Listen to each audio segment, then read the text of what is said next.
రైతు భరోసాకు తప్పనిసరిగా లిమిట్ పెట్టాలని తెలంగాణ ప్రభుత్వానికి కేబినెట్ సబ్ కమిటీ సిఫార్సు చేసింది. పక్కా నిబంధనలతో పథకాన్ని అమలు చేయాలని సూచించింది.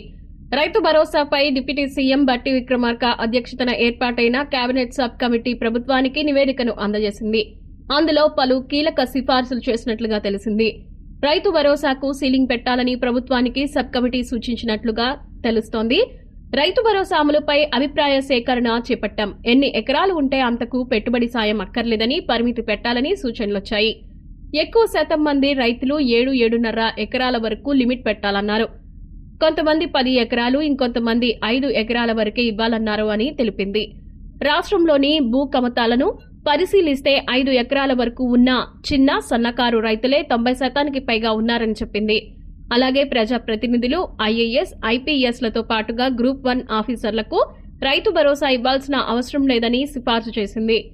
ఎన్నికల్లో ఇచ్చిన హామీ మేరకు రైతు భరోసా కింద ఎకరానికి 7,500 రూపాయలు ఇవ్వాల్సి ఉందని కేబినెట్ సబ్ కమిటీ పేర్కొంది. గత బీఆర్ఎస్ ప్రభుత్వ హయాంలో రైతు బంధు కింద ఎకరానికి 5,000 రూపాయలు ఇచ్చారు. అది ఎన్ని ఎకరాలు ఉంటే అన్ని ఎకరాలకు ఇచ్చారు. దీంతో ప్రతి సీజన్ కు యావరేజ్ గా 7,600 కోట్ల రూపాయలు ఖర్చయింది. మరోవైపు చెట్టు పుట్టలు, రాళ్లు రప్పలు, హైవేలు, రోడ్లు, వెంచర్లకు భూసేకరణ కింద పోయిన భూములకు కూడా గత ప్రభుత్వం రైతు బంధు జమ చేసింది. దీంతో వేల కోట్ల రూపాయలు వృధా అయ్యాయి. ఇక మీదట ఆ పొరపాట్లు జరగకుండా పక్కాగా సాగు భూములకే రైతు భరోసా అందించాలి. టెక్నాలజీని వాడుకుని ఏ సర్వే నంబర్ భూముల్లో ఏ పంటలు వేశారో శాటిలైట్ డిజిటల్ సర్వేలతో గుర్తించి పెట్టుబడి సాయం అందించాలని ప్రభుత్వానికి సబ్ కమిటీ సూచించింది. కాగా ఈ సీజన్లో 1.39 కోట్ల ఎకరాల్లో పంటలు సాగయ్యాయి. ఇందులో వరి, పత్తి పంటలే ఎక్కువ మొత్తంలో ఉన్నాయి.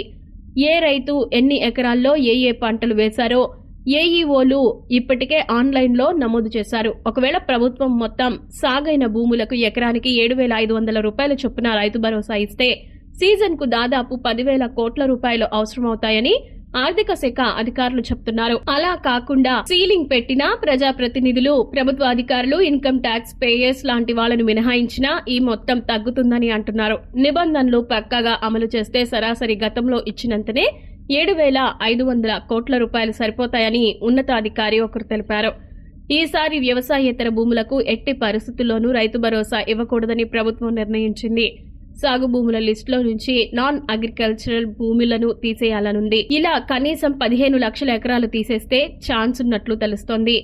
దీంతో దాదాపు 1,300 కోట్ల రూపాయల నుంచి 1,500 కోట్ల రూపాయల వరకు దుబారాను అడ్డుకునే అవకాశం ఉన్నట్లు తెలిపింది.